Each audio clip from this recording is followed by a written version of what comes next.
Good morning to class 7 students. हमने last time ये democracy और इक्वलिटी ये चैप्टर पढ़ रहे थे। इसमें हमने फॉर्म ऑफ गवर्नमेंट के बारे में पढ़ा था कि क्या डायरेक्ट डेमोक्रेसी होता है, इनडायरेक्ट और रिप्रेजेंटेटिव क्या होता है, और रिपब्लिक डेमोक्रेटिक क्या होता है। इस चैप्टर के अंदर ये पैराग्राफ सबसे ज़्यादा इम्पोर्टेंट है। अगर यही पैराग्राफ आप अच्छे से पढ़ोगे, समझोगे, तो आपको पूरा चैप्टर पढ़ने की आवश्यकता ही नहीं है, क्योंकि इसी पैराग्राफ के अंदर ये पूरा सिनॉप्सिस, जिसको समरी बोलते हैं, ये समरी है ओनली फॉर डेमोक्रेसी की, इक्वलिटी की नहीं। अब हम पढ़ेंगे system that represent a democracy. A democratic government works through a system of voting. In representative democracy, there is a primacy on right to vote, elect representative. There are also regular elections. अब इसमें क्या होता है, जैसे democracy में क्या होता है, एक वोटिंग का सिस्टम होता है। उसमें क्या होता है कि हम रिप्रेजेंटेटिव को कौन सेलेक्ट कर सकता है, हम सेलेक्ट कर सकते हैं। किससे कर सकते हैं? एक रेगुलर इलेक्शन से हम इसको सेलेक्ट कर सकते हैं। फ्रेंचाइजीज क्या होता है? एक तरह की आप इसको बोल सकते हो चैनल स्टॉपेज, जिसके बीच में एक स्टॉपेज होता है, जिसके थ्रू ही आप इलेक्शन देने के क्या होते हो, क्वालिफाई होते हो, योग्य होते हो। उसमें क्या होता है?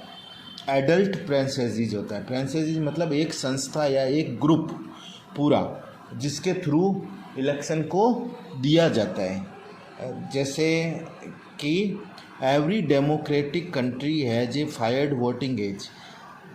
और जितनी भी लोकतांत्रिक देश हैं, जितने भी देश हैं, उस पे क्या होता है, उसके अंदर एक पर्टिकुलर एज होती है। इलेक्शन को देने के लिए एक पर्टिकुलर एज होती है, जो कि आगे इसमें काउंट होती है। In representative democracy, citizens who have reached the voting age are allowed to vote in election to choose representative who will form the government. If all adult citizens have the right to vote regardless of their race, religion, wealth, sex, and etc. We say there is a universal adult franchisee. Universal adult franchisee को आप underline कर लो। ये question आपके हर जगह आएगा, 6th class में भी था। आप इसको आगे यहाँ लिख सकते हो, यूनिवर्सल, UA फुल फॉर्म आप लिख लेना, मैं शॉर्ट में लिख रहा हूँ, यूनिवर्सल एडल्ट फ्रेंचाइजी। इसका मतलब ये है कि कोई भी धर्म का, कोई भी अमीर गरीब या कोई भी तरह का ऊंच नीच के, बिना भेदभाव का, बिना जेंडर का इसमें देखे हुए ये चुनाव इसमें किया जाता है। ऐसा नहीं है कि हिंदू के हैं तो वही वोट दे सकते हैं, मुस्लिम को है तो वोट। ये सब चीज़ें को उन्होंने परख रखते हुए इन्होंने क्या किया, एक क्राइटेरिया रखा। क्या क्राइटेरिया रखा? ये क्राइटेरिया ये है कि आपको सिर्फ 18 साल या 18 साल से ऊपर होना चाहिए। इसमें चाहे आप हिंदू हो, चाहे आप मुस्लिम हो, चाहे आप बॉयज़ हो, चाहे आप गर्ल्स हो, कोई भी जेंडर का भी फ़र्क नहीं पड़ता है।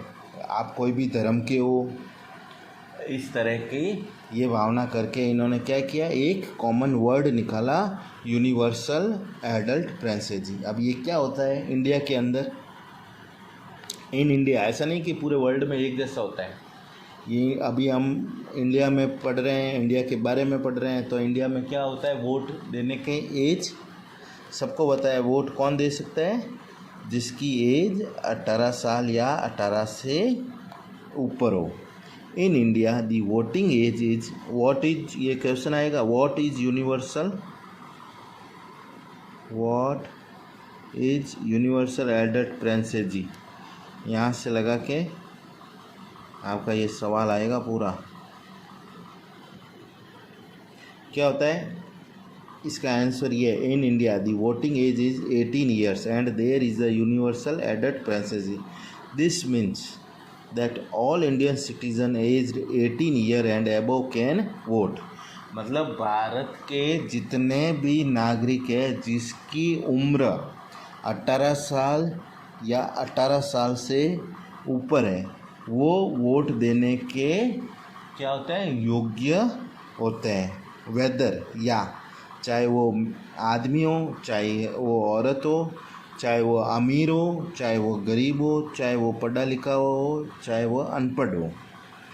वेदर दे आर मेंस और womens, rich and poor, educated और इलिटरेट। ये सब आपस में ऑपोजिट भी है। साथ में आपको इंग्लिश ग्रामर भी ध्यान रखना है। Man, women, rich, poor, educated, illiterate, सब तरह के लोग हो। ये आप अपने शब्दों में इसको लिखोगे, किताबी लैंग्वेज नहीं लिखनी है। Also no Indian citizens of voting age can be stopped from voting on ground of race, religions, language and caste. और इंडिया में कोई भी ऐसा भारतीय नागरिक में ऐसा कोई भी सिटीजन्स या ऐसा कोई भी नियम नहीं है जो भाषा के ऊपर, जाति के ऊपर, धर्म के ऊपर, ऊंच नीच के ऊपर ये चीज़ें चलती हैं। बहुत ही ईजी है और अच्छा है। अब पढ़ेंगे रेगुलर इलेक्शंस। रेगुलर इलेक्शन क्या होता है? हर 5 साल, यहाँ पर 5 साल नहीं लिखा हुआ है, कोई फिक्स पीरियड है। ऐसे अप्रोक्स कहीं पर 3 साल होता है, कहीं पर 5 साल होता है, मैक्सिमम 5 ईयर होता है। In democratic country the government is formed for fix period of time, after that there are the fresh election. और लोकतांत्रिक कंट्री में क्या होता है, गवर्नमेंट कितने साल के लिए होती है? गवर्नमेंट कुछ एक निश्चित समय के लिए होती है। There are the fresh elections if the people are satisfied with the government. अगर कोई पर्सन सेटिस्फाइड है गवर्नमेंट के साथ में, they are vote to back to power, if not they may change the government. अगर कोई पर्सन इसके साथ में सेटिस्फाइड विद गवर्नमेंट है तब तो वो ले सकता है, और जो सेटिस्फाइड नहीं है तो अगेन वापस वो इलेक्शन के थ्रू वापस से वोट कर सकते हैं।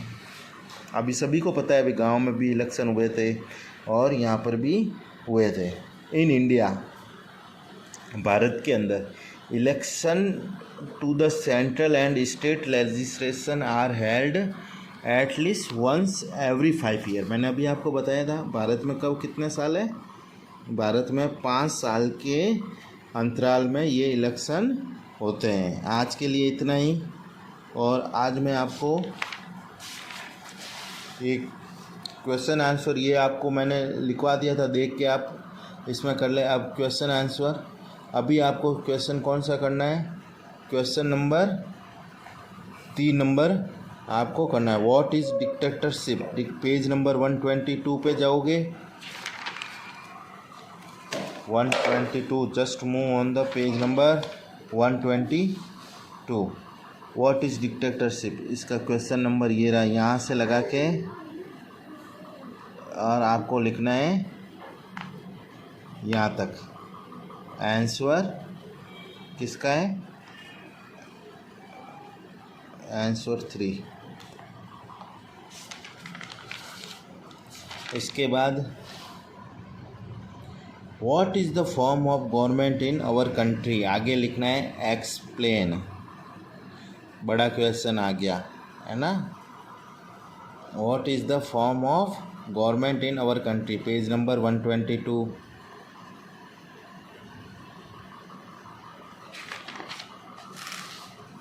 122 में गए।